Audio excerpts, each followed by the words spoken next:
আমরা আজকে এই বেসটা ঢালাই দিলাম। দেখুন বেসটা চতুর্পাশে 1 ফিট করে ক্লিয়ার আছে। এর সাথে আমরা যে ডাউন জায়গাটা আছে এটা আমরা ঢালাই দিয়ে পূরণ করব এবং চতুর্পাশে 4 কোণ আমরা উঠাবো।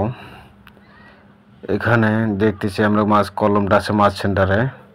এটাই আমাদের নিয়ম যে মাছ সেন্টারে কলমটা পড়লে চতুর্পাশে সমান পাশে লোড নেবে।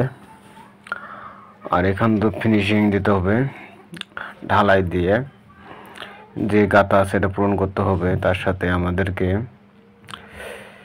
যে উপরের সাইডটা আছে একবারে ফিনিশিং দিতে হবে, যেহেতু আমরা এখন স্টিল কনি টানি না, অর্থাৎ কনি দিয়ে ফিনিশিং করতে হবে।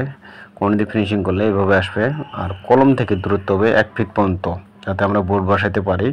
এই জন্য 1 ফিট পর্যন্ত একদম লেভেল থাকতে হবে, তাহলে কলম বেসটা হেবি সৌন্দর্য দেখার। মনে রাখবেন সবসময় যেন বেসের সাইডে বোর্ড বসানো যায়।